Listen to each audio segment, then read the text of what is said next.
If you're satisfied with the message, press 1. To listen to your message, press 2.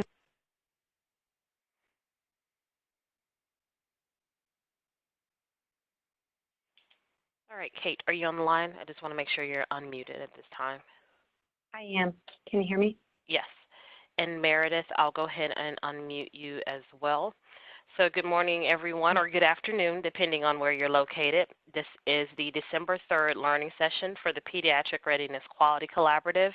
Your hosts for today will be Dr. Kate Remoc, Diana Findia, Meredith Rodriguez, and Crystal Bartley.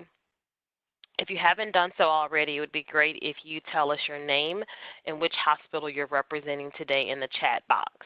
As our acknowledgement, the HRSA MCHB EIC is supported in part by the grant that's listed here. This information or content and conclusions are those of the authors and should not be construed as the official policy or position of the entities that are listed here.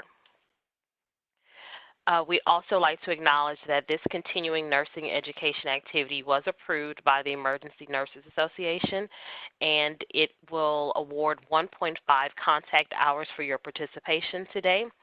We also want to remind you that none of the speakers or planners for this learning session have any conflicts of interest. Additionally, no commercial support has been received for this activity, but should you identify any biases in the presentations, we encourage you to reach out to Diana Findia, our nurse planner for continuing education. To obtain those nursing CE credits, we are asking that you sign into today's webinar with your name, your email address, and the name of your facility when you log into WebEx. And at the completion of the presentation, we will send you a link, or we will display it in the chat box with a short evaluation, which must be completed within 2 weeks.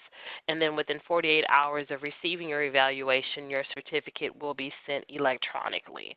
And what I'll do at this time is go ahead and include a copy of that link in the chat box for those nurses that are wishing to obtain CE credit. So here's our agenda for today. We have a series of team presentations. We'll hear from the Oregon Pediatric Readiness Program, Pediatric Peaches, the Pediatric Pit Crew, Remoc Minions, WranglER for Kids, and MOKAN Rocks. We'll spend a couple minutes at the sort of end of our learning session today looking at our aggregate performance, and there will be some time dedicated to housekeeping. So now we're going to go ahead and get started with our presentation from Oregon Pediatric Readiness Program, and I'm going to unmute you, Beach, and I'm going to unmute, let's see, Rachel. All right, Beach, Rachel, can you guys hear me? I can hear you. Can you hear me okay? Yes, I can. And is there anyone else from your team that needs to be unmuted at this time? Olivia Fontana. Okay. Dina Brothers. Okay. All right. They're all in. Oh, go ahead. Well, and then, Rachel, do you know if the Justin McAllister from Kaiser is going to be able to make it today? It should be either Justin or I want to say Amy. Okay. Yeah, Amy too. Amy Crane? No, it's like okay. Amy Castor Weingart or something. So I'll keep a lookout for it, Okay. and if they jump on the line during your presentation, I'll unmute their calls. So let me know when you're ready for me to advance the slides. Perfect. May Rose is also on the line. She's with Peace Health, if you want to unmute her. What's her name again? Donna May Rose. All right. All right, Donna, you're unmuted as well. Thank you. Okay. Well, Rachel, do you want to just tag team it? Sure. Okay, sounds good. So you can go to the next slide, Crystal. Oh, look at that smiling face. So that is the heart and soul of the Oregon Pediatric Readiness Group, Rachel Ford. The training sites for our collaborative are OHSU Dornbecker Children's Hospital. That's where I am based out of, along with Melinda Hartenstein, who's our nurse manager and a recent addition to the group, Kate Carpenter and Carl Erickson. at Randall Children's Hospital. The main lead over there has been Justin Sales, and then Ofer Nadler and a few others have been kind of helping out.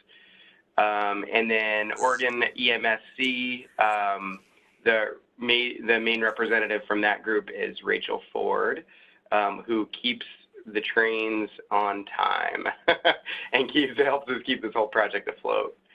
Our 9 affiliate sites we started out with a few more, but there has been a little bit of attrition. I will say, given the large number that we started with, the fact that we've retained 9 affiliate sites, we actually feel pretty good about. Adventist Health Portland, Blue Mountain Hospital District, CHI Mercy Health at Mercy Medical, Kaiser Sunnyside Medical Center, Legacy Silverton, Peace Health Peace Harbor, Peace Health Southwest, Sky Lakes Medical Center, and Tuality. The thing I'll say about these sites is Oregon is an extremely large state, and while several of these are located around the Portland area, many are not. Many are several hours away. So this outreach project covers a large geographic area also. Rachel, you want to take this one? Yeah, let's go to the next slide. Can you hear me? Yeah, we can hear you. Oh, did you want to go back to the previous slide? No, Crystal, do you want to go to the next slide? Oh, sorry. I'm looking at the wrong screen. Can you back up? Thanks. So as you can see, all of our sites, most of them are doing abnormal vitals. A few sites are doing weight in kilograms, and then 2 of our sites are doing interfacility transfers. It's been nice that most of them have selected the same bundle because they've been able to share lessons as they've gone along. But I think what would be most beneficial is for folks to hear from the site. So if you want to go to the next slide, and then our 3 hospitals have agreed just to take turns speaking through each slide. Oh, there we are. Never mind. Not quite. So we still have a site that hasn't entered baseline data, and that's Sky Lakes. We have 5 of our sites that have baseline data completed, 2 that have done their first intervention, and 1 that has completed a second intervention. Next slide. All right, now the hospitals, you're up. Olivia, do you want to start? Yeah, for sure. This is Olivia. I'm from Adventist Medical Center.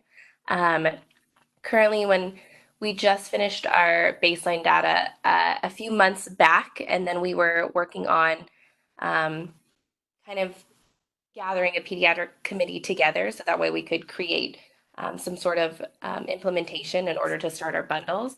But to start with our sampling strategy, we looked at all of our charts from 2018 in January to 2018 December.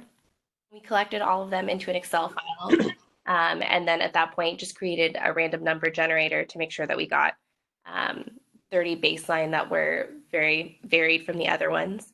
And I pretty much just went in and did 20 of them in one session and then went back and did the last 10. I'd say it took a good 10 minutes or so per chart.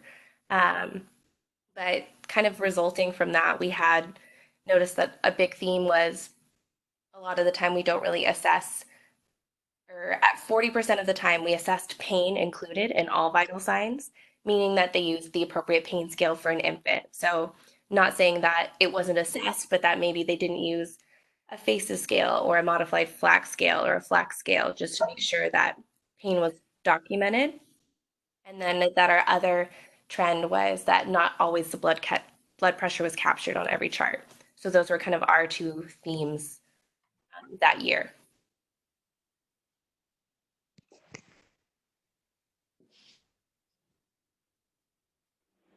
Crystal, do you want to go back, actually? Dina, do you want to talk about your sampling strategy? We pulled a large amount of pediatric charts for several months in order to get our baseline data. And the way that we do our cycles is We have the set amount of time, so just arbitrary, like a 3-month period. And then we use a random, when we pull all the pediatric patients, we use a random number generator in order to get the 30 charts that we are wanting. From those 30 charts, we have two people that are our data champions. And because of some glitches in the software, one of our people is actually faster than the other one, so it tends to just kind of enter the data in a marathon session. Yeah. Is that correct, Donna? Yep, that's right. Yeah. Leah, who's not on the line with us, just kind of sits down and enters all of the information for the 30 charts in order to get the 30 charts entered. So that's how we pull the information that we're looking for. Okay, and Justin? Yeah, hi, Justin McAllister at Sunnyside Medical Center. Hi, sir. Sorry, I'm a little bit late. I just got logged in. So essentially, we read these reports for every single pediatric patient that gets seen at both of our facilities, both at the Sunnyside Hospital and at the Westside Hospital, although the Sunnyside Hospital is the only one participating thus far in this project. And then we kind of take a piece of that sample with us to put into the report that we get out, but we actually review every single one of those. And we've created a pediatric readiness committee that involves our ambulatory surgical centers as well as our two hospitals with pediatric input and many, many other teams. We look at this data and we try and figure out how we can better serve our pediatric populations with that committee out of this program that we're doing.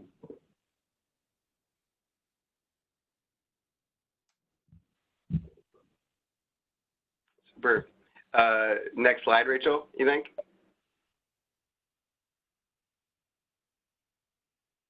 All right, and then why don't we just have each of you kind of go through and talk about, for those of you that have adopted change strategies, we'll have you just describe briefly kind of what you've done. But then I think also just looking at your data, what your takeaways were, and why don't we start with Adventist? All right, this is Olivia again. So looking at all of the 30 charts for our baseline data, we collected 43% of standard vital signs on, basically that we included 43% of the time a full set of vitals was collected on the pediatric patients of any age group. And then the other component was that we assessed pain in 40% of those charts in an appropriate pain scale. So then we created that we wanted for our site-specific goals to be that instead of doing the goal to have a full set of vitals on all patients, which is the utmost goal, we started a just short term of by April 2020, 100% of pediatric patients with an ESI triage level of 1, 2, and 3 will have a full set of vital signs, including pain assessment collected during triage. And for our operationalized section, we said our first area of focus is pain assessment, and over time progressed to capturing the full set of vital signs. So now we're working on interventions to help increase awareness of why we want to capture all vital signs and why it's important to show that you did assess the pain and the appropriate scale for it. Fantastic. And P-Cell Southwest, Dina, do you want to talk a little bit about your takeaways and change strategies? Sure. So, and Donna, feel free to jump in at any time here. So after we entered our baseline data, we recognized that we weren't very consistent with collecting vital signs. And so we wanted to kind of figure out what were the barriers that were preventing vital signs from being collected appropriately. And after talking with nurses and tech staff, there were some interesting things we found that maybe always have the appropriate equipment, or some people weren't comfortable taking vital signs. on little kids. We were very fortunate that this kind of coincided with a nursing education day that was headed up by Donna Mayrose. And the focus of that nurse education was taking vital signs correct and recording vital signs and what to do with abnormal vital signs. And so we got through that nursing education, and our first cycle actually showed a significant improvement in the consistency of collecting vital signs and recording vital signs. That actually gave us a lot of information for our second cycle, which is my understanding, Donna, we are kind of in the middle of right now. But each cycle, the first cycle gave us a lot of good information about where the barriers were. And that's kind of what we've been basing our cycles off of. So the cycle that we're in right now is focusing on the ED tech and any barriers created for them collecting vital signs, because they are collecting the vital signs out in triage. So that's kind of how we approached it.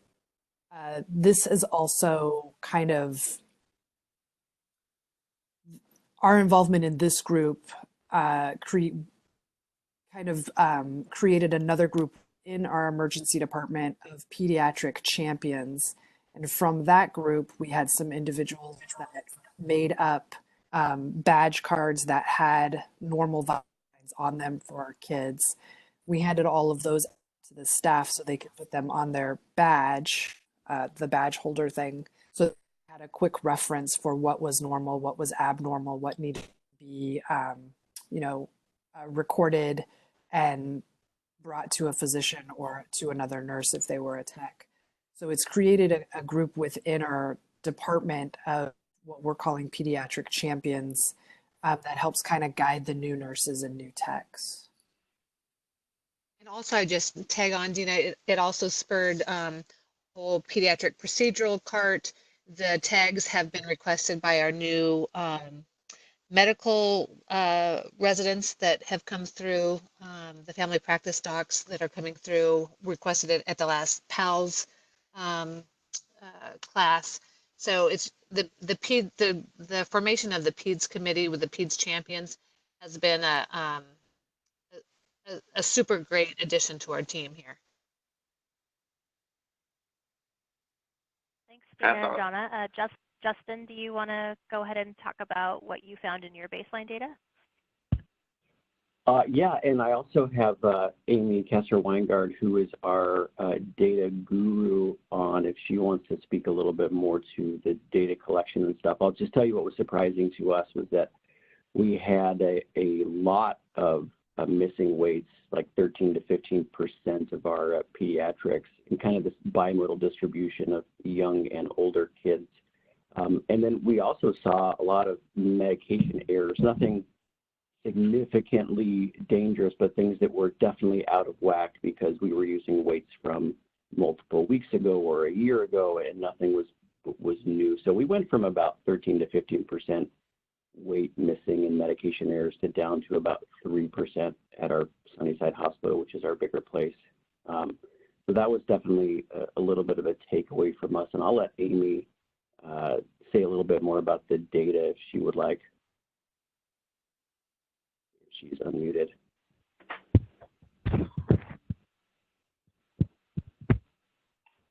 What's her name again, Justin?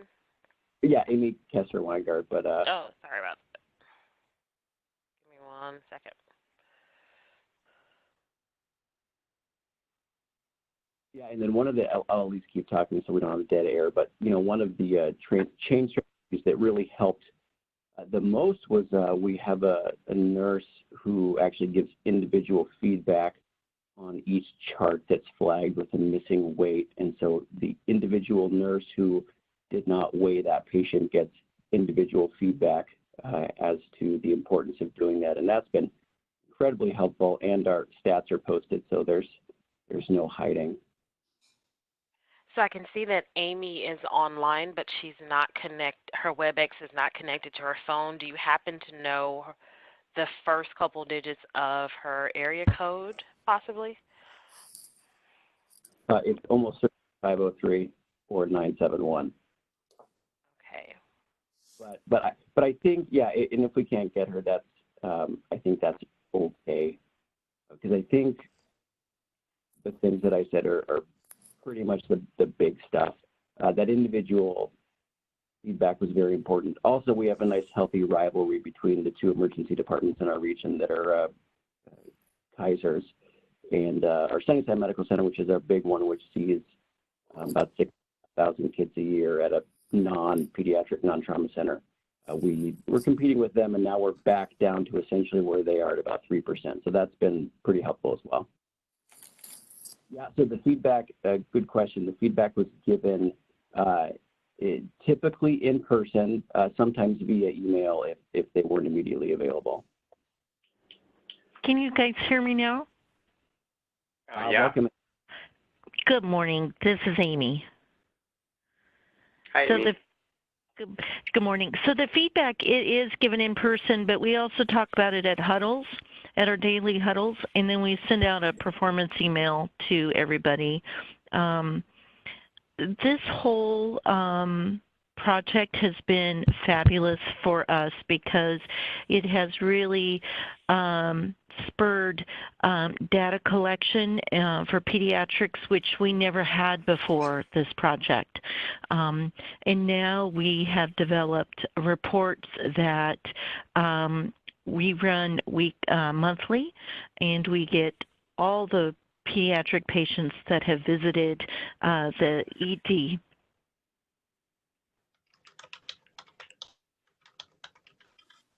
Oh, super. What we probably, to make sure we have enough time for the other groups, we should probably move on to the next one. Next slide.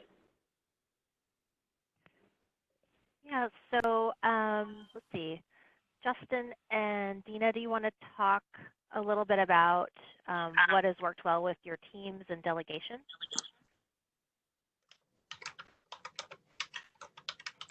Yeah, do you want to go first, Justin, or you want me to go? Please go. So we,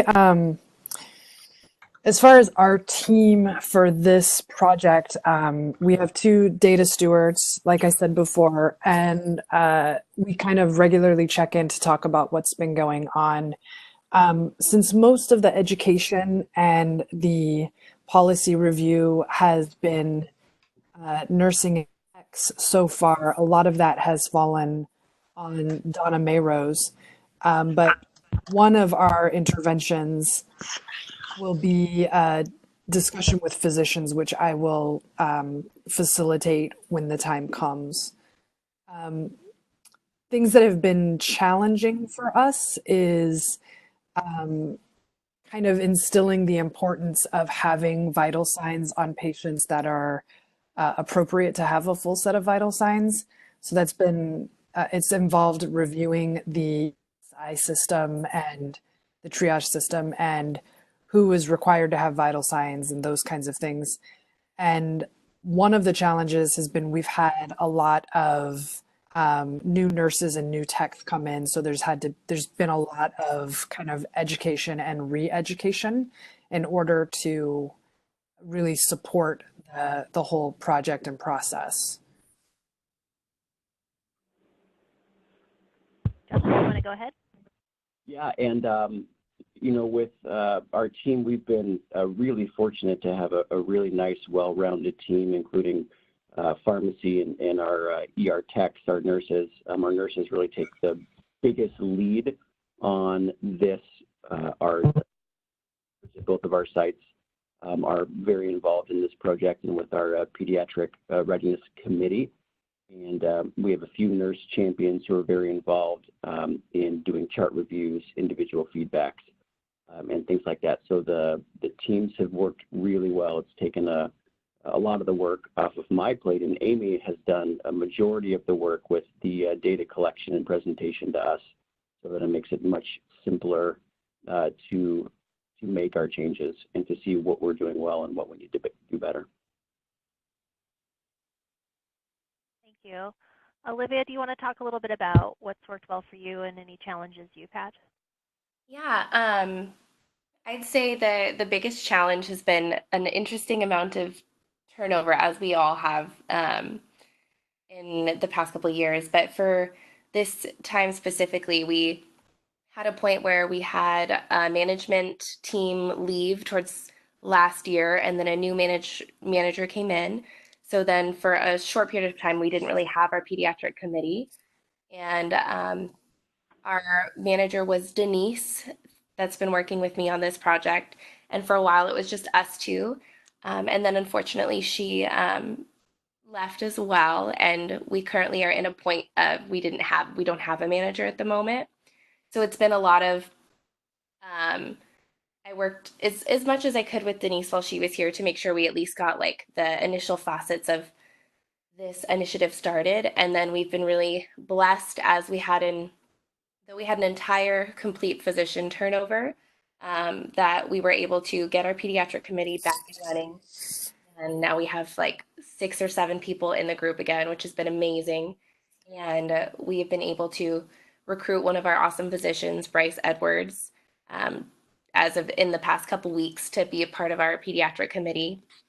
And having that group has helped with being able to actually create interventions. So one of the big things that's worked for us is we created the little badge buddies as well that we'd had since last year, but we completely revamped them so that they fit the project specifically. So on one side of the badge buddies, it has all of the pain scales for pediatrics. And then on the other side, it has all of the vital signs for pediatrics. And we did it based on a bunch of resources that were awesome from Beach, what they do at Dornbecker, and what they use in PALS education. And then we created a pediatric newsletter with one of our staff members from the pediatric committee. And then we did a teaching for Kanga bands to make sure that in codes we are correctly identifying early on not only the weight, but where are we using stuff from within our pediatric cart. And to further reinforce it, the interventions that we're doing, we're putting a poster up in triage that shows everything that's on the badge buddy as well.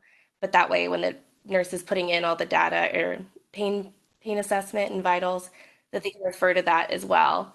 And it's on the wall. And we've also had a really cool opportunity to work with the Panda team and have them come in to talk. And we're going to have them come in and meet with just our pediatric group this time, since it was hard with scheduling for the whole ER, and do education from them so that way we can dispense it to the staff. But another final kind of component is as we're completely revamping from Cerner to Epic next year, it's been hard to figure out what type of notification process we can do when there are abnormal vitals. So we've been going through all of our policies for triages, RMEs, ESI, and we looked at policies that both Beach and Rachel have sent me on what we can look at to try to get established and just get the ball rolling. So we're basically trying to create from scratch through our triage policy a way to incorporate pediatrics, even though we're not a pediatric hospital, just because it's been fascinating to see how many pediatric patients we do have, and that why it is so important to make sure that we have these initiatives in place for them as well. Fantastic. Thanks, Elizabeth. Thank you. And I just close by saying that the different sites have had different strengths and different challenges for approaching this project. Nobody can compete with the turnover that Adventist has had with all of their physicians turning over, losing their nurse manager and all that.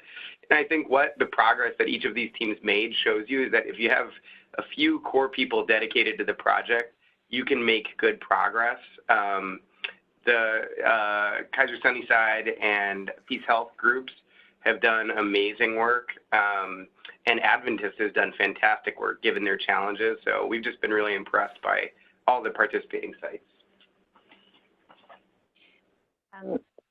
This is Kate Remoc. Thank you guys so much. That was an amazing presentation, and it was so nice hearing from all of the affiliates too. Just the integration into this presentation and being able to hear about all the incredible work you guys are doing. We may reach out to you all to see if we can get kind of a compilation of the many interventions that you spoke about that you guys have put into place, or members of your team have. I think there's so much for others to learn from that. And then lastly, we do know that turnover has been a real challenge, and it's nice to hear how you guys have overcome that through some of this teamwork and some dedicated champions. So thanks so much for that awesome presentation. Thank you. Okay. Great work. So yeah, absolutely, you guys. So what I'll do now is mute the Oregon team, and then I will tee up the slides for the Georgia Peaches. So give me one moment.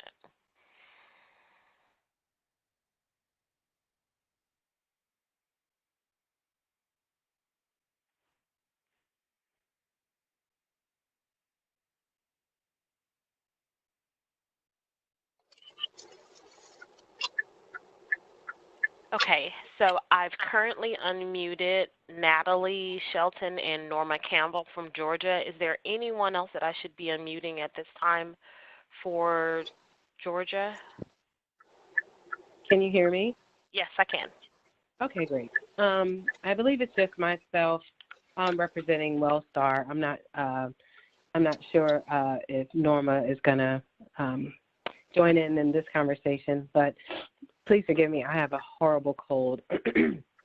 But we are WellStar Health System. We have 4 hospitals that are associated with this disaster preparedness. That was what we selected.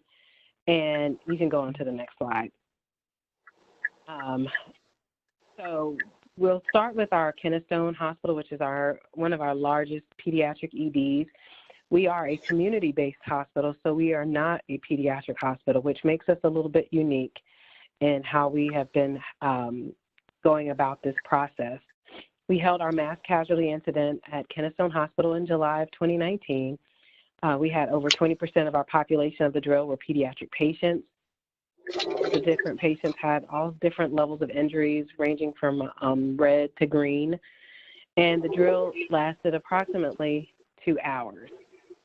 The next slide.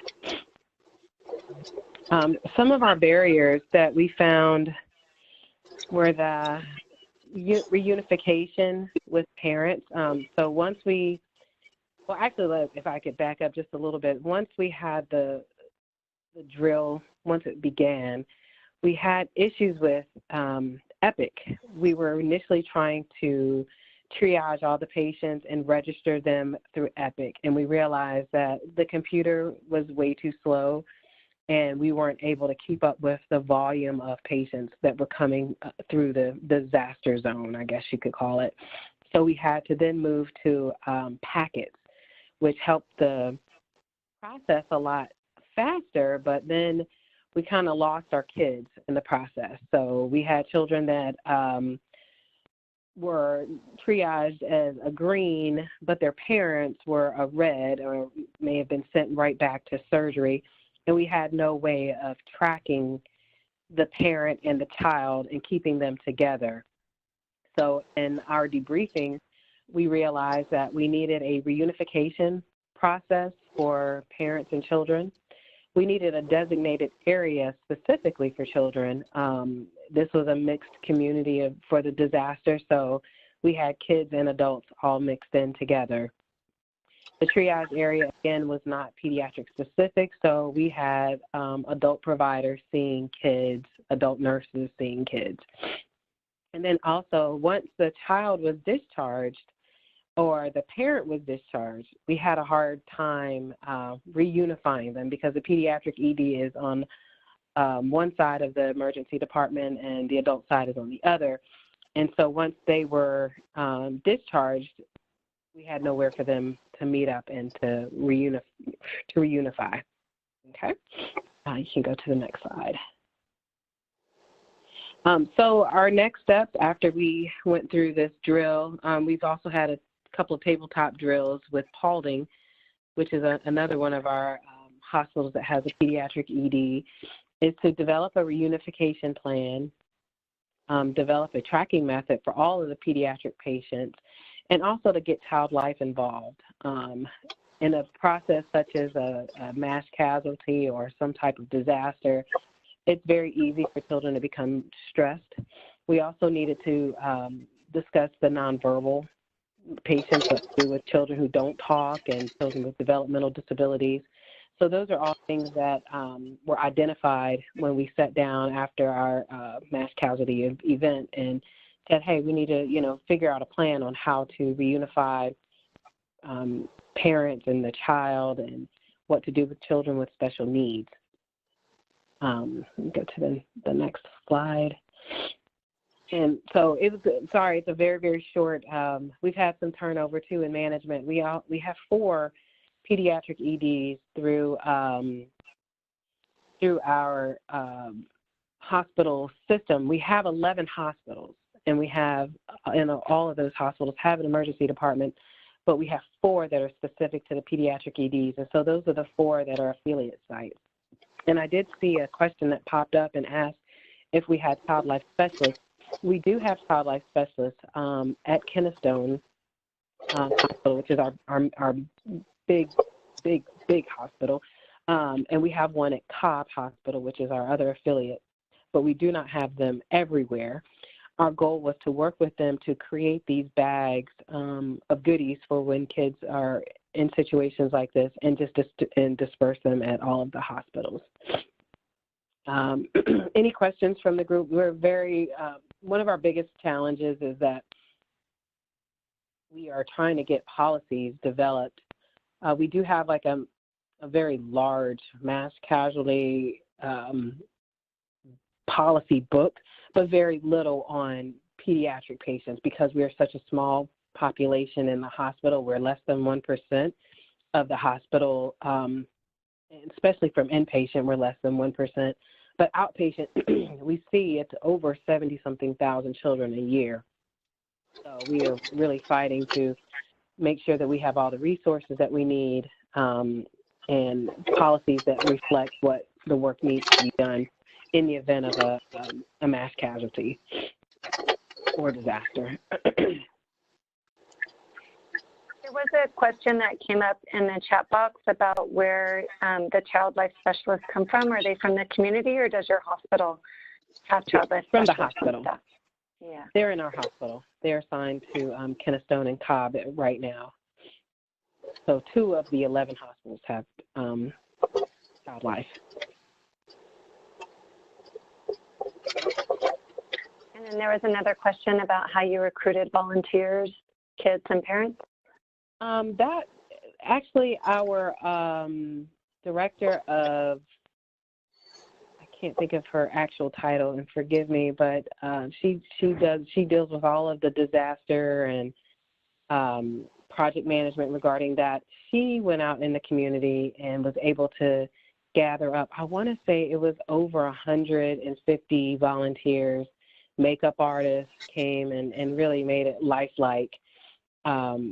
I don't know how she did that, but she found us a lot of kids this time because we've had these drills before and not have enough children. So we really wanted to have more children involved this time, and she definitely came through. It was at least, I want to say 45 kids, 45 to 60 kids. Amazing. Just a couple comments. This is Kate Remoc again. There are 2 upcoming policy statements that are coming out from AAP. One is on chemical biological terrorism and its impact on children. That'll be out in February. And another that's projected for fall of 2020, which is on the participation of children and adolescents in live crisis drills and exercises, which is exactly what you all are doing. And then I'm sure you know this, and maybe those who are on the call may or may not be aware of, but the federal HPP, or former HPP program, now the Healthcare Coalitions program through ASPR and funding, is requiring a pediatric surge annex to be developed by April of 2020.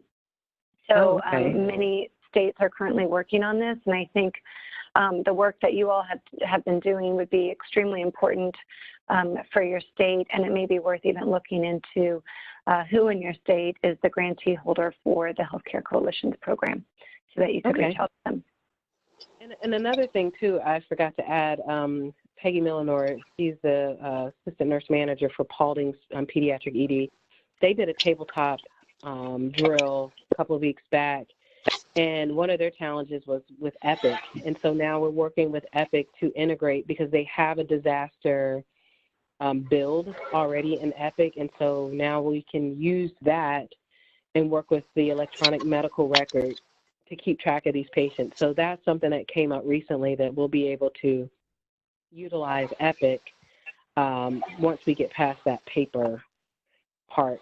That's the biggest thing, is like, you know, if you have 30 or 40 people coming to the hospital at one time, it's very difficult to manually, you know, enter everyone into Epic. But we did find out that there is a functionality with Epic and disaster. So we're looking forward to seeing how that's going to work in the future. Fantastic. Thanks so much for sharing that. All right, thank you. And so now what we'll do is switch to the Pediatric Pit Crew from Indiana. Give me 1 second, and I will give you control, Kelly. All right, Kelly, can you hear me? Yeah, can you hear me? Yes. Okay. So hi, everyone. I'm Kelly Pearson. I'm one of the trainers for the Indiana team Pediatric Pit Crew. Unfortunately, none of my other sites could be on today, so it's just me, so it's not a super long presentation. You can go to the next slide. So our team, there's 2 of us trainers. One of the trainers, unfortunately, is pretty busy, so she's kind of stepped back a little bit. We do have our EMSC state manager and EMSC state director. They're both very involved in the project and have been very helpful with our sites. And then our training site is Riley Hospital for Children. It is a level 1 trauma center in downtown Indianapolis. We do ECMO in the NICU and the PICU, and we see a little over 50,000 kids annually in our emergency department. You can go to the next slide. So we have 2 affiliate sites. We started with 4, and unfortunately 2 have had to drop due to management changes and champion changes. So out of our 2 sites, as you can see, our first one, Union Hospital, they see a high amount of pediatric volume. They see about 10,000 kids. They only have 6 inpatient beds, so they transfer out most of their kids that need admitted. And they selected the vital sign bundle. And then our second site is Witham Hospital. They see roughly 4,000 kids a year. They used to have pediatric beds in their medical surge floor, but now they do not. So they transfer out any pediatrics that needs to be admitted. And they also chose the vital sign bundle. You can go to the next slide. So both of our sites are kind of on the same pace. They both have entered baseline data. They both did education rollout, and they both have their first PDSA cycle of collection of data on paper, and they're currently in the process of entering their data. Go to the next slide. So one of our sites rolled out education a couple months before the other one, so they've kind of communicated a lot and kind of adapted some of the same education rollout. Both sites created an abnormal vital sign policy, which neither one had to start. They both made a PowerPoint presentation that all staff was educated on during staff meetings. They also printed vital sign charts for all age groups, and they hung them on all the monitors and all the computers in the emergency department. Both sites have made badge buddies for everyone that have the abnormal vital signs, and they both did abnormal vital signs based on PALS. And now, currently, both sites also have in their charting system where abnormal vital signs are flagged. And they also have a way to where they have to mandatory put whether they've contacted the physician or not. You can go to the next slide. So our team specific goal originally was by December 2019, 90% of all children will obtain a full set of vital signs and a physician will be notified. Since both sites have their data on paper, but we haven't entered it yet, we aren't for sure if we've met that or not. Go to the next slide. And some of the barriers for our sites. So both sites started with 2 champions at each site. One of the sites, the champion went back to school and stepped down. So we only have 1 champion at each site. And then the other site, the other champion has been out on maternity leave just in time to enter data. So there's basically only 1 champion at each site now.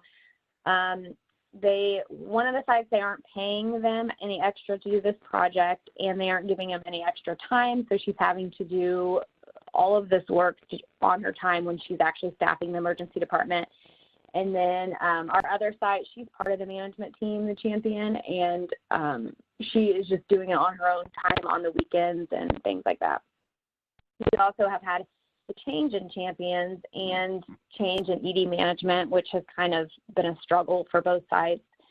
And then they've had some slight schedule conflicts with some of the learning sessions just due to not having time and not being given time for this project.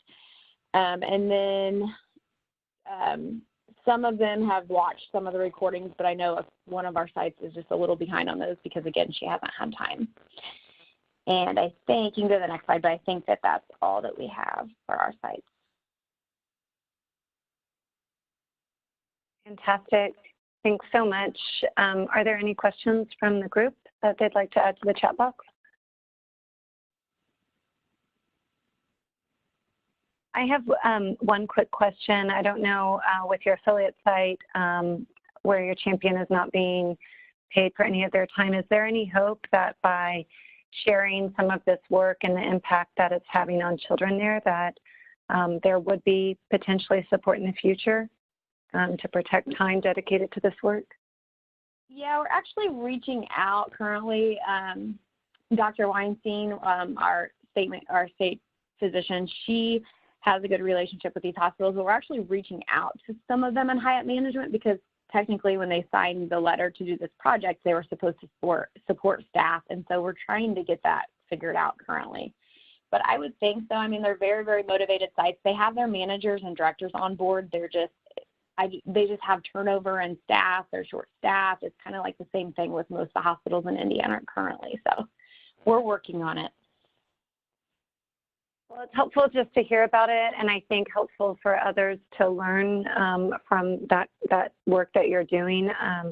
I know here in Central Texas, when we started doing some of this work around pediatric readiness, we had to be able to demonstrate to hospital administration and leadership that this was actually impacting care, and being able to demonstrate some of that data really helped to push for a regional pediatric coordinator, which is the role that Sujit Iyer, who's one of the team members for this project, is now playing.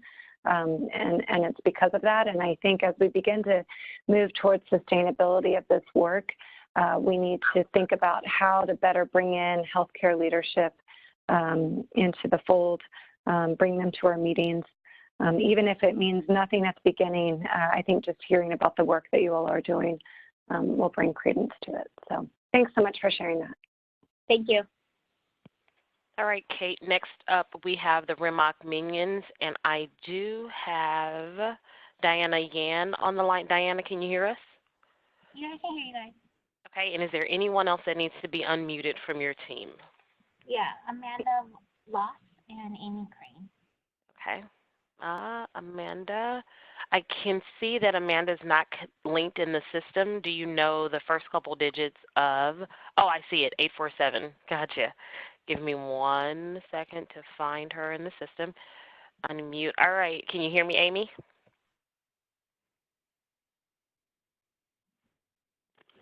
Yes, I can. Okay, great. And who was the other person, Diana? Amanda. Let me see if I have her phone number.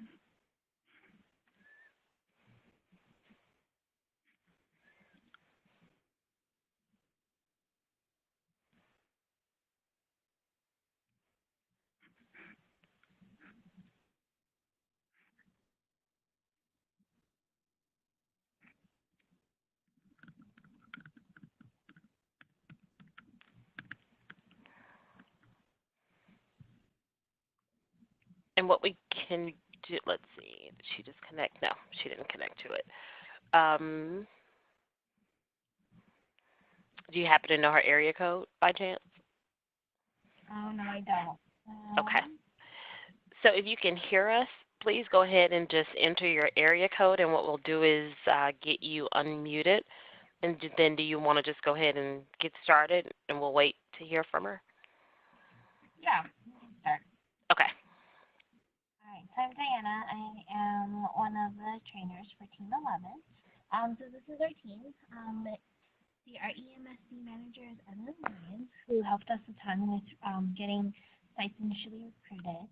We currently have 6 hospitals, including our own, as participating sites and people putting data in. So we have Advocate Good Shepherd, which is where Amy is, Memorial Hospital Belleville, which is where Vivian Garner is, Mount Sinai, which is where Laura, the 2 Lauras are, and then OSS St. Elizabeth, which is where Amanda and Melissa are from, and then St. Joe Elgin, which is where Chow is from, and then Comer Children's, which is our own hospital, and Katie Valentino is our nurse practitioner. She's been the one putting all of our data into the system. Next slide. So as a group, we all decided to do abnormal vitals, and so our specific goal was to recognize abnormal vitals and to improve care for our pediatric patients. Each site kind of picked their own specific goal because everyone's at a different stage. So as of like November 8th, 12th, 3 sites have all of their baseline data in, and then St. Elizabeth is in their first cycle. I know that since November, so like last month, at Comer, we've put in a lot more data as well, so there's more and more data as time goes on. So we're going to have 2 of our sites talk. So one is Advocate Good Shepherd, which is I think Amy will start, and then we'll figure out how to get Amanda on, and then she'll talk from OSS. We just got Amanda unmuted, so she's on the line. Okay, perfect. All right, so this is Amy from Good Shepherd. Kind of to give a little bit of background information, kind of where we're coming from our organization is we've actually been working on abnormal vitals for quite some time. As many of you may know, there was a time within the culture that it was common for nurses not to do a set of vital signs, especially a blood pressure. If kids were under the age, sometimes it was 1, sometimes it was 2, kind of depended on your organizational policy. So one of the things that I've been working on for several years is to first just get them to do the full set of vitals. So just to be aware, even before this project started, there has been a lot of work on just trying to get them to do the vitals. And that has been very time consuming. It just kind of takes a while to get that mindset changed, especially nurses that have been practicing for a long time. And it takes them a little bit longer to change. You know, after you've been a nurse for 30, 40 years, and then you're like, well, why am I starting to do blood pressures on kids now? So it does take a little bit. So some of the strategies that we utilize to help in getting nurses to do vital signs and then to do them accurately is to make sure that they have the appropriate equipment available, to make sure that sometimes blood pressure cuffs walk off, so just really making sure that the staff regularly check at the beginning of their shift that the vitals sign equipment is all in the triage rooms and ready to go. Another thing that we also did is we did do some one-on-one education prior to the start of this project too. How do you get a good set of vitals on kids? What are some interventions you can use, distraction therapy and things like that.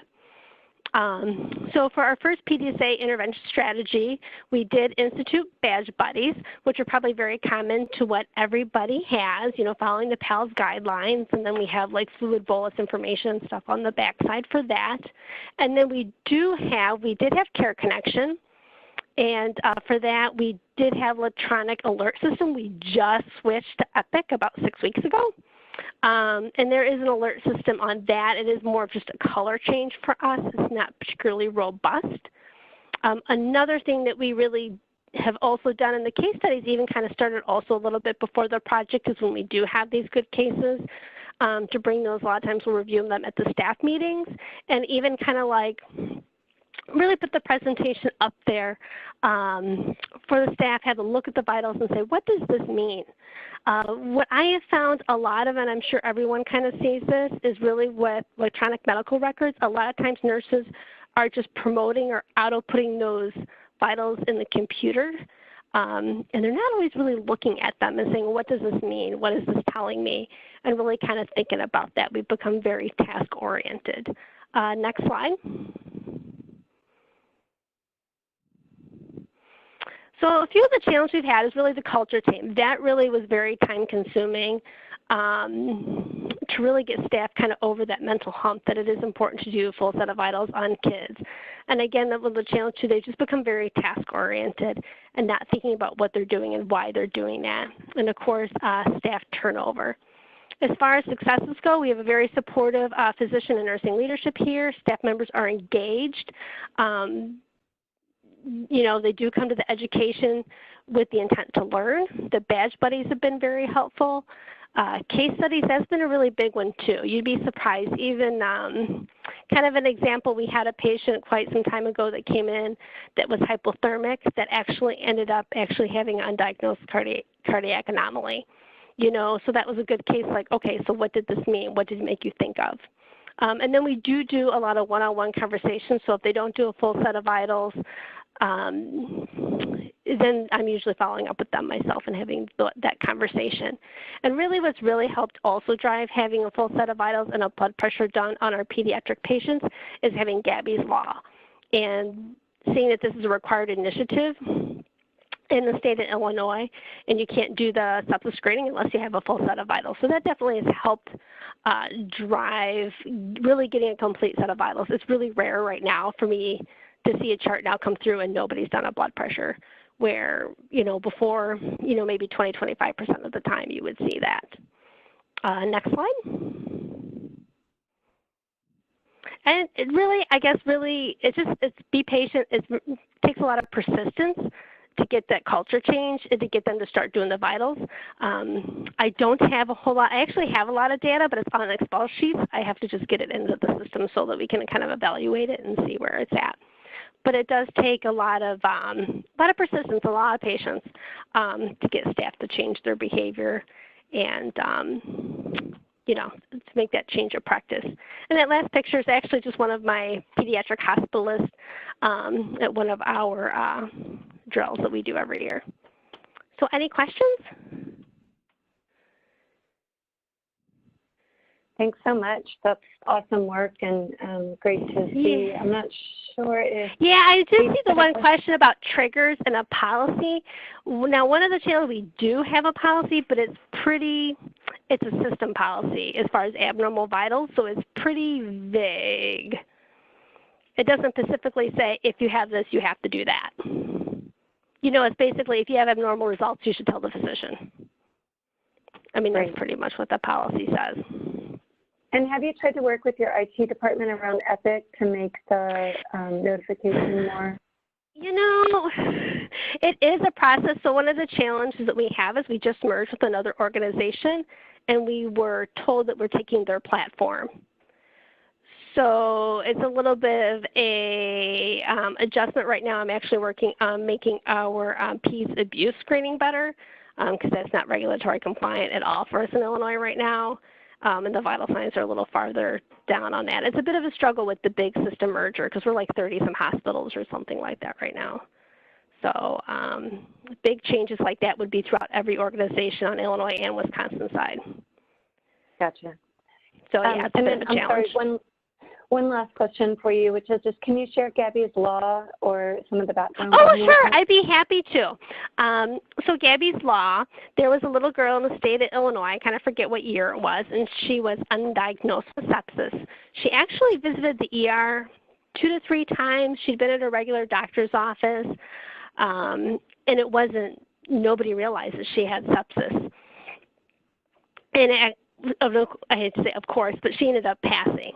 So this is an initiative her parents really, really pushed to make hospitals have to have protocols and processes in place for the identification of sepsis in pediatric patients and the treatment of those patients. So that came into effect. Diana, you can correct me if I'm wrong. That's probably been over a year ago, or has it been 2 years now already that law went into effect? I remember her passing away in like 2012, so probably a year or two. I know. Yeah, I know it's been a year, if not 2 years. I think that law has been in effect. So that's definitely helped promote, better care for our pediatric patients, especially our sepsis. Great. Well, that's helpful history and background, and I think will be helpful for others as they begin this work. Thanks so much for your presentation. Hey, no problem. Thank you. Can everybody hear me? Yes. Okay, my name is Melissa Burke. I have Amanda Lose sitting next to me. We are from OSF St. Elizabeth Medical Center. We are a rural healthcare system, or actually a healthcare facility. We're a part of a larger integrated system in central Illinois, and we have some hospitals up north as well, one in Michigan as well. We are also fortunate to have a children's hospital that we get a lot of our resources from. When we did our needs assessment for this project, we discovered that we had several policies that were lacking. There was really not a vital signs policy for pediatric patients that were focused on pediatric patients. We also had a belief bias among the ED staff that patients under 2 didn't need blood pressures unless they were clinically necessary to have them, and that's also a loose term. So we developed our global aim statement to say that we needed an increase of obtaining and documenting appropriate vital signs, which include all vital signs, including the blood pressure, as well as the recognition of these abnormal vital signs and the appropriate notification as noted by pediatric triage policy on all pediatric patients in St. Elizabeth Medical Center. And then these are just some of our specific aim statements. I won't go completely through them, but you can go to the next slide. So we developed a pediatric triage policy, and at the same time, our health system was developing a sepsis policy or a sepsis initiative for pediatric patients. So in their policy was embedded to collect all vital signs, including blood pressure. So it was aligned with their pediatric sepsis policy. So we created a pediatric triage policy that included obtaining all vital signs on every single pediatric patient that came through our emergency department. And keep in mind, we only see about 3,000 pediatric patients per year. We are a combined emergency department. So changing that belief bias of only getting blood pressures above 2 was part of that barrier. And so in that policy was 100% vitals and how to notify the physician and how long, I think within 5 minutes or so we have to notify the physician. And then that's all that was included in that policy. So that went live in December of 2018. It was approved by our medical executive team during our ED services meeting. We had education that was implemented. I created badge buddies to outline our vital sign ranges. So we aligned with PALS and did that. EPIC also flags abnormal vital signs in our system. And then spring of 2019, we had our quality team build our audit. So we used Midas here, and they built our specific audit system to capture these patients. So we were able to collect baseline data prior to initiating our policy. And so we started collecting that data in summer of 2019. And we captured all of that data for our PDSA cycles. Our baseline data is already entered. And then our portion of PDSA cycle 1 is entered, and it's just a matter of time before I put in every single cycle is captured. I just have to go in and now complete all of that data into our database. So that's just a snapshot of our pediatric triage policy that went live for us last year. And then this is just a snapshot of how we're doing. Before we implemented the policy of getting blood pressures on every single pediatric patient, we were about 70% compliant with just blood pressures alone. And now in October 2019, we're 92% compliant, and then November, we're also 92%. So we're getting there. And then this is just the data that the baseline data and part of cycle 1 that is just a snapshot of what's in that dashboard. And then that's another snapshot. That's pretty much it. What questions do you have? Awesome. Are there any questions from the group in the chat box? Was there any pushback on the policy as you were rolling that out, or any insight for how you did that? We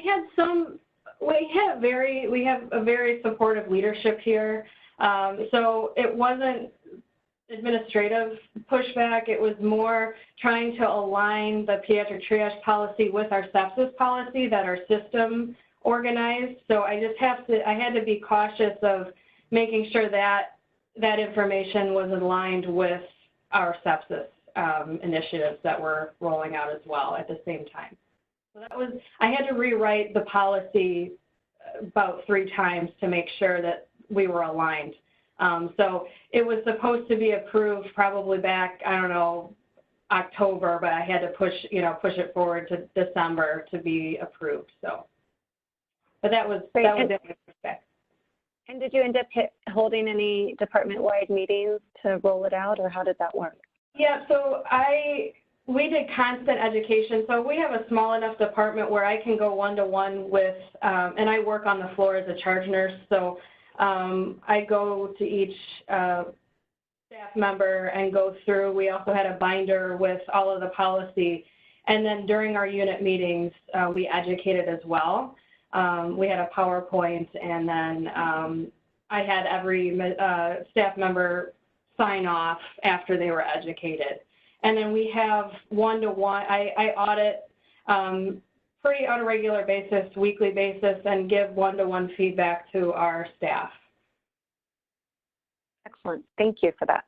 You're welcome.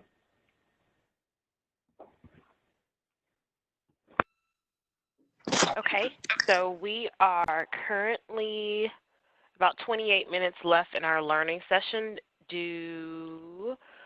Are we ready to go ahead to MOKAN Rocks? What I'll do is unmute your line, Olivia. All right, Olivia, can you hear me? Yep. And then we've also got Heather Neer is called in. That line will need to be unmuted too. Okay, I'm going to unmute that one as well. And then if there is a slide here that does not look familiar or you'd like us to advance through it, just let us know. Okay. Sounds good. All right. So I'll do a quick rundown on some of our challenges and positives so far. A lot of them are similar to what everyone else has encountered, so I won't bore you with the details, but just to give you a quick reminder of who we are. We're Missouri and Kansas Readiness on Call for Kids. I'm Olivia Collin. I'm one of the facilitators out of Children's Mercy in Kansas City, Missouri. We also have a facility on the Kansas side. So we've got our friends over in St. Louis that are working with Missouri hospitals. So we've taken on, we started out with 10 sites in Kansas, and we've got 8 right now. So we'll go into a little more detail on that.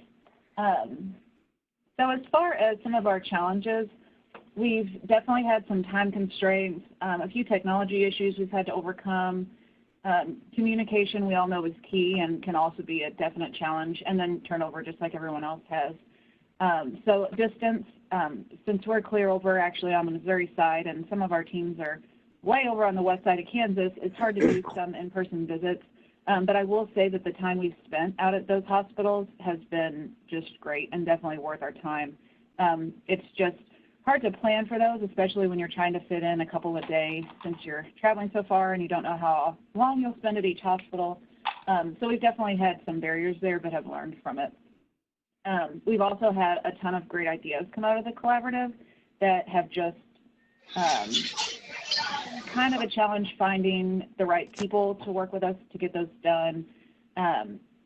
It's not something we can always just say, hey, this is a great idea and let's do it, and then tomorrow it's done. There's usually going through multiple people in your hospital and making sure everyone's on the same page, and that just takes some time.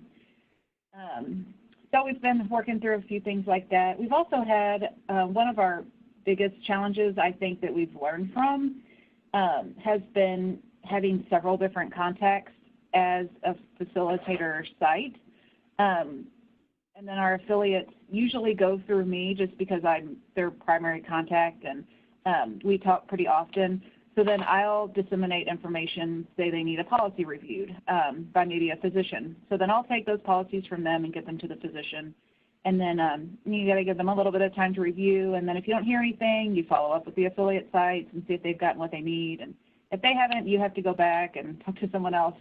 So I think I've learned that moving forward in a collaborative like this, I think from the very beginning, we'll just delegate out those types of roles and make sure that there's this really good connection between the affiliates and the facilitators based on their individual needs so they can go straight to the person.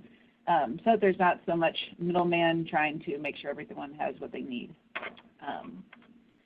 So one of our last challenges is member changes and turnover, which we've all had, but I do think that it's worth mentioning that it wasn't a waste of their time, definitely. It wasn't a waste of anyone's time for those teams that unfortunately aren't going to finish with us, but we've made some really awesome connections with them.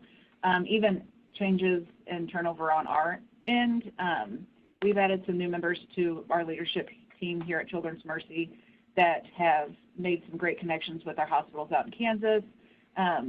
One of our EMS coordinators is going out and doing education with the teams that our affiliate sites. So just because they're not necessarily finishing the collaborative with us, we're definitely going to have some work to do in the future with them, just in general. So I think that's been great.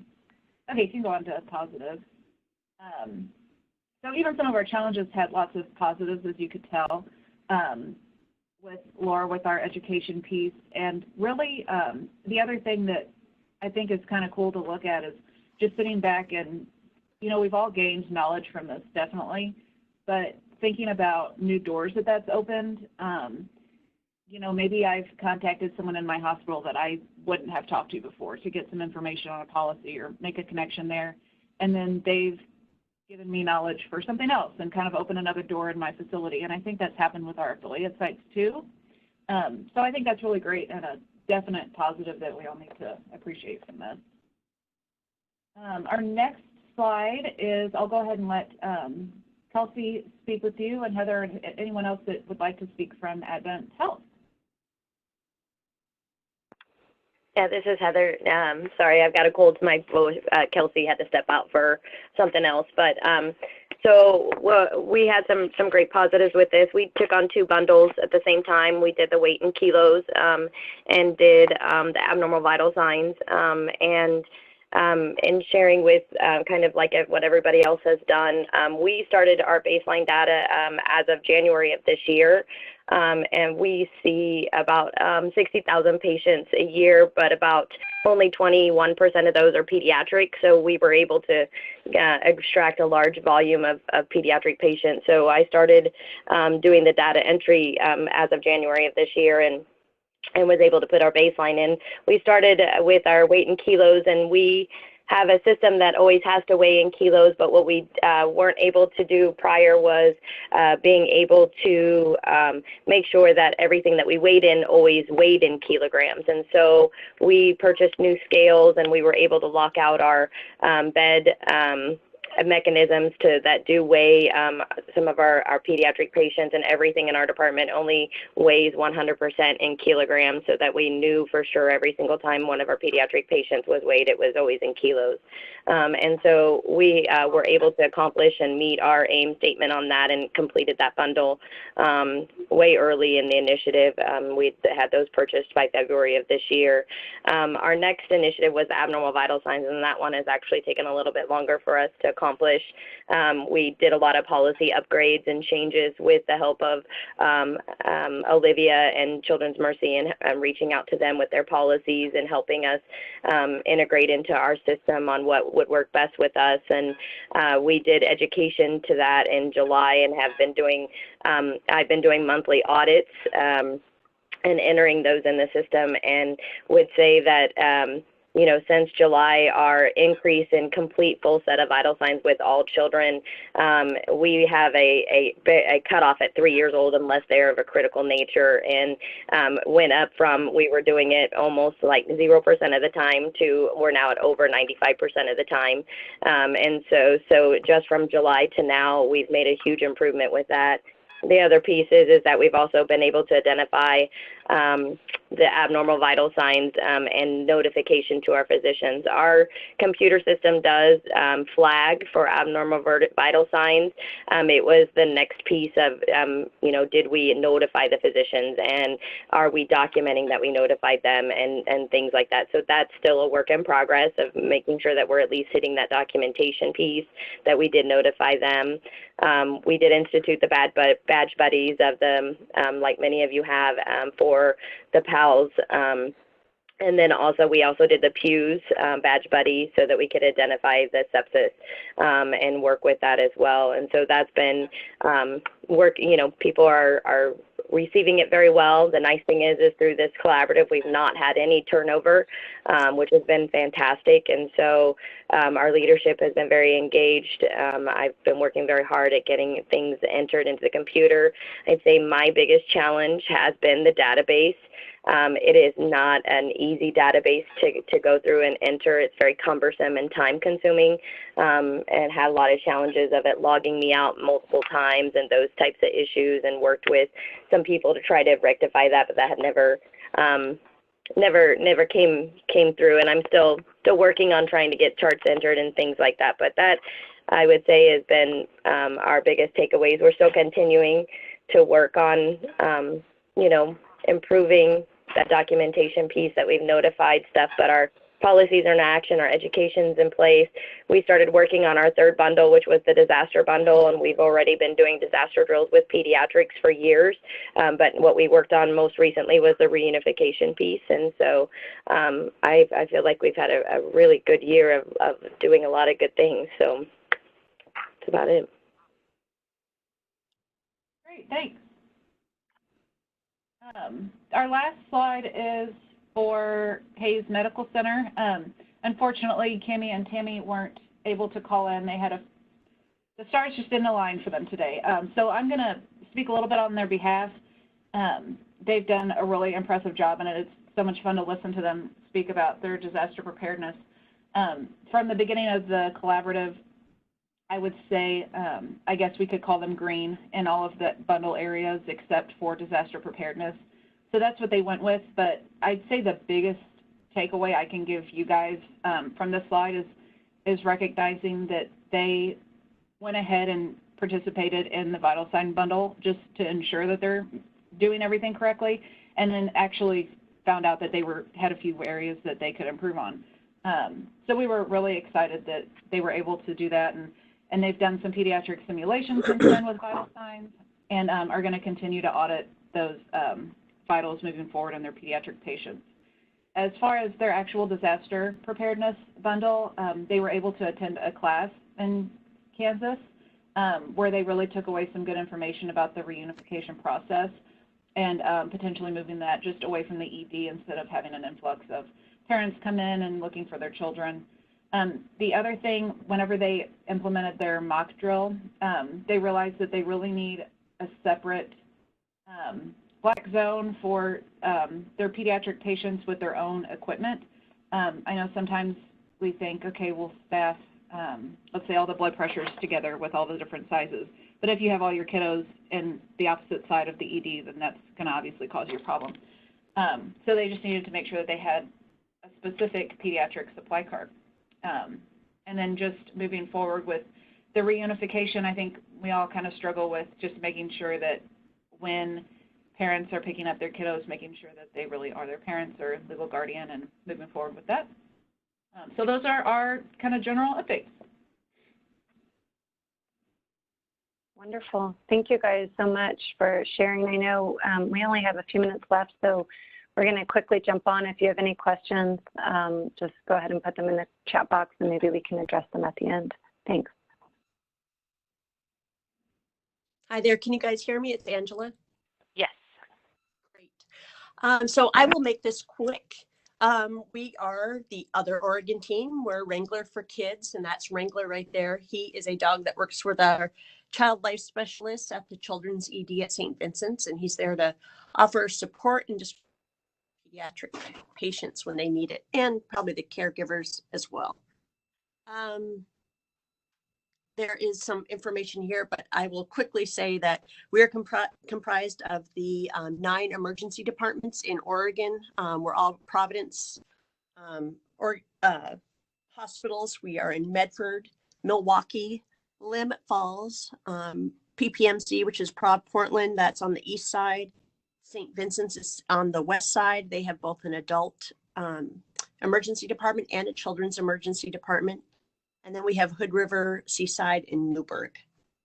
You can go to the next slide.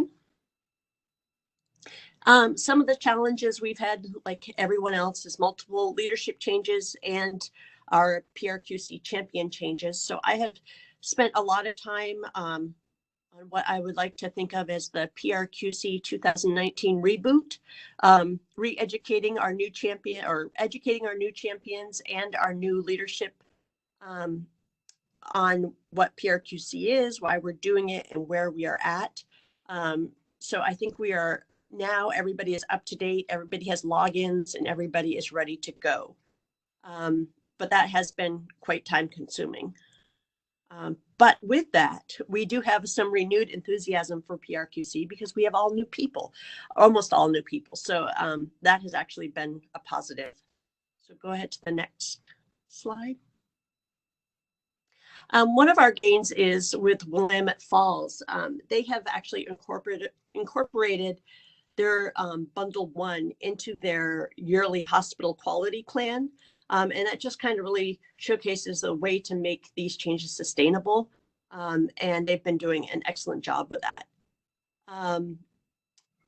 4 out of 8 of our departments have moved on to Bundle 2. The other 4 are on the second PDSA cycle of Bundle 1. And just kind of reorganizing and getting focused on that first bundle before moving on. So I feel like they're all in a good spot right now, and we should see a lot of progress in the next couple months. Let me just think if there's anything else really exciting to say. I think, I mean, we've seen a lot of the same challenges that all of you have had, but we're just kind of moving forward and persevering, and I think that's about it. Nothing real new.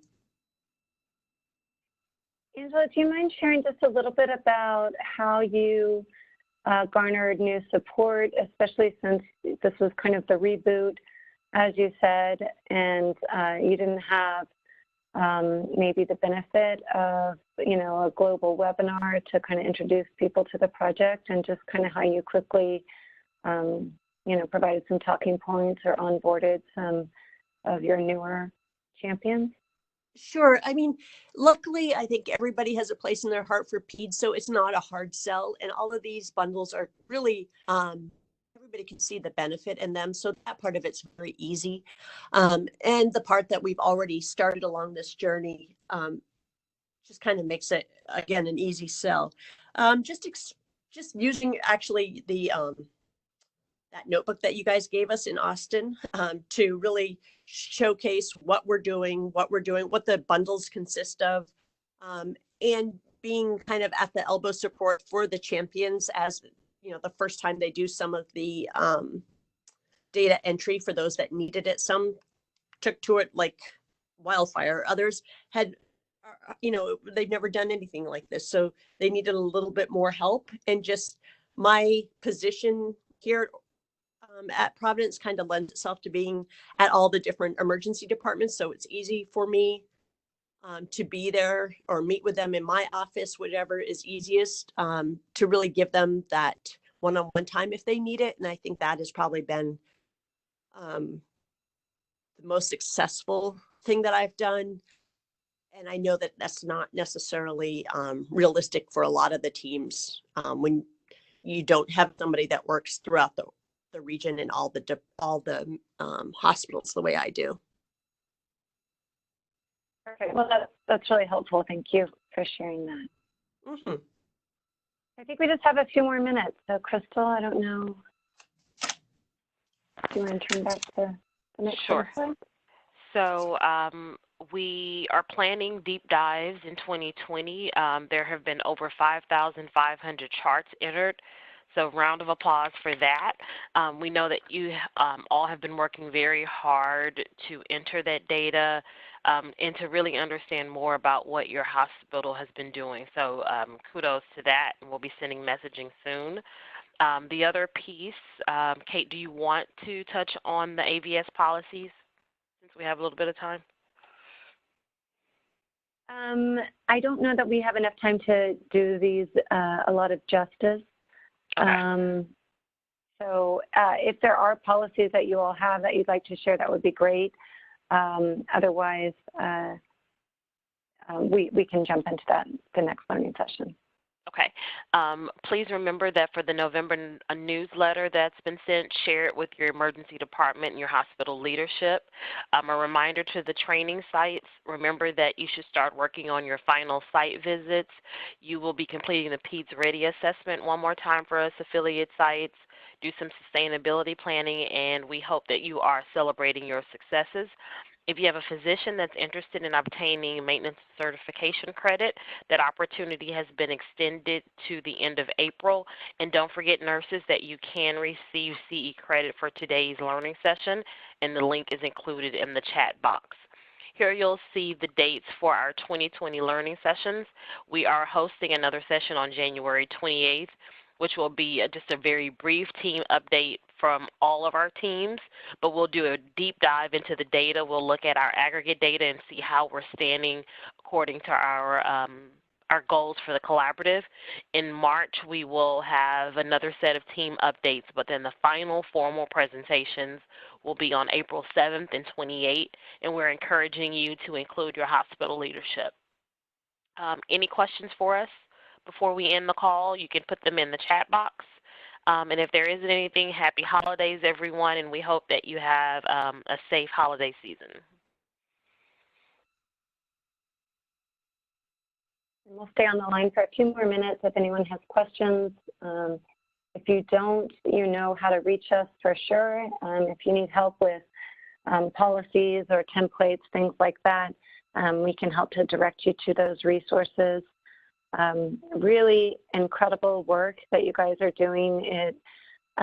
It's really exciting to hear about the level of engagement that you have and the amount of progress that you all are doing on behalf of kids. And I think it's certainly something that we're really grateful to see.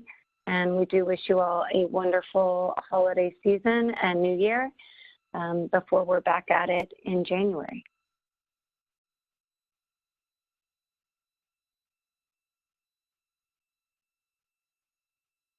All right, well, thank you all so much for joining today. I don't see any questions in the chat box, and we will be back in touch in the very near future.